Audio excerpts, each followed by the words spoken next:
Breaking news! Things are heating up behind the scenes at Patriots Nation. Feel free to like before checking out the news. If you, like me, believe the Pats have what it takes to make it to the next Super Bowl, don't hold back. Go, Pats! I believe! Say it loud and clear, and let's spread Patriots pride across the country. The legacy is strong, the spirit is unwavering, and the next dynasty may be about to begin. United States 9 days out from the 2025 NFL Draft. And if you're a Patriots fan, you're going to want to stick with me to the very end of this breakdown, because what I'm about to reveal might just shake your confidence or spark your hope in how New England plans to build the future of this franchise. We've got the full 3-round mock draft from ESPN analysts Mel Kiper and Field Yates, and their predictions for the Patriots' 4 upcoming picks. Some of these names you'll recognize, some will surprise you, and 1 or 2 might even frustrate you. But every pick tells a story, and every story gives us clues about where the Patriots could be headed under Mike Vrabel and GM Elliott Wolf. So let's dive in, no fluff, no filler,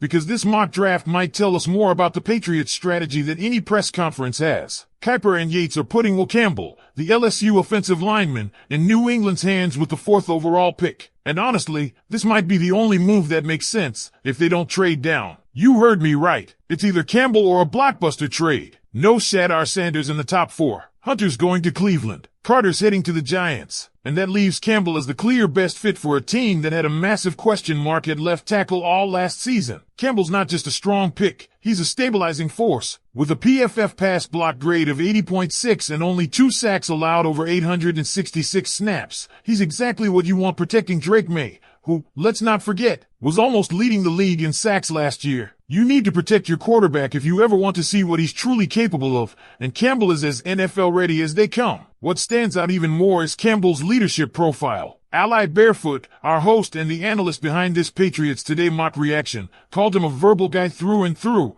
and even floated the idea of Campbell evolving into a David Andrews-type leader. That's not just about on-field performance, that's locker room culture. That's longevity. That's the kind of player who shapes a team's identity. But let's not kid ourselves. The trade rumors are swirling. Scenarios are out there where New England could drop down to pick 9, maybe even pick up another second-rounder and a 2026 pick. The Saints are one potential partner. The question is that worth passing up on a sure thing like Campbell? A guy who brings not just performance, but character and chemistry. Ally says she's not opposed to trading down, but only if the offer is right. And right now, no one seems willing to pay what New England wants, a stockpile of picks to match a top-tier talent. So if no trade materializes, Campbell could be the first new face of the Patriots rebuild. Now, round 2. And here's where things get a little controversial. Mel Kiper has the Patriots drafting Michigan defensive tackle Kenneth Grant. And this is where the wheels start to wobble. Grant is a physical monster, 331 pounds of brute force, versatile enough to shift along the defensive front. And yes, there's logic in pairing him with Milton Williams, especially given the health concerns around Christian Barmore, who's been dealing with blood clots. Kiper's thinking is rooted in the long game, that Grant can be a run-stopping wall while Williams handles the pressure. But the timing? It's questionable. Ally's reaction says it all. Too soon. Defense was a major priority in free agency. The Patriots went hard on that side of the ball. Harold Landry, Robert Spillane, Milton Williams. 11 defensive signings versus 9 offensive ones, including re-signings. So is using your second-round pick on defense again a smart use of draft capital? That's the question, especially when the wide receiver room still looks thin behind Stephon Diggs. And let's face it, Pop Douglas and M. Collins aren't exactly striking fear into opposing secondaries. You could have gone WR here. You could have grabbed a legit RB. Instead, it's a 331-pound maybe. He's instinctive, he's powerful, but his burst off the line isn't elite. There's risk here, and it might not be the right kind of risk. Now, 3rd round. 2 picks. First, at number 69 overall, Kiper and Yates have the Patriots grabbing Kyle Williams, the WR from Washington State. 5 feet 10 inches, 190 pounds, 70 receptions, over 1,000 yards. On paper, that looks solid. But let's be real, this guy is a WR3 or WR4 in New England's system right now. He's not Tyreek Hill. He's not Justin Jefferson. And Ally made it clear, Williams is depth. He's not a star. She even said, if wide receiver is on our top 2 of priorities, I would try to get them in the first 2 rounds. You don't win in today's NFL without explosive playmakers,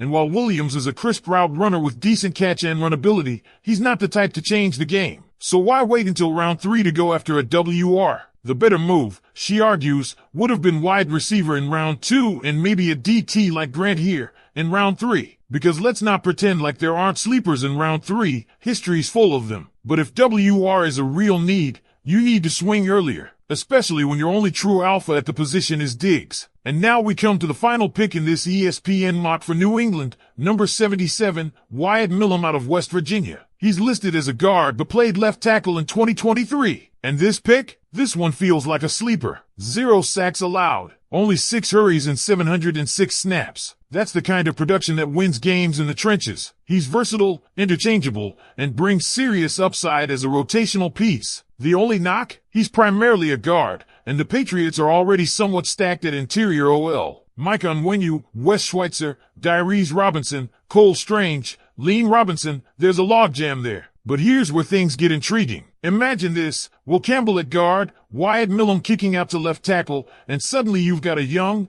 powerful left side protecting Maye and opening up lanes for Stevenson and Gibson. It's not just depth anymore, it's building a wall. A long-term wall. That's the kind of OL that could dominate for years. And when you put it all together, Campbell, Grant, Williams, Millam, you start to see the philosophy emerging. Build from the trenches, plug the run, protect your QB. It's conservative. It's strategic. But is it bold enough? Is it explosive enough? That's where the debate begins. That's what Patriots Nation needs to ask itself. So here's what I want to know from you. Would you draft Will Campbell or trade down? Was Kenneth Grant a smart move in round 2? Or a missed opportunity? Did Kyle Williams bring enough firepower to the WR room? And does Wyatt Millam have the makings of a foundational piece? Or is he just another depth play? Drop your thoughts below. Draft, trade, grade the picks, whatever you're feeling. Because this isn't just about names on a board, this is about the future of our team. This is about setting the tone for the Vrabel era. And trust me, every move counts. Stick around, because in part 2, we're going deeper, breaking down how these picks stack up against divisional rivals,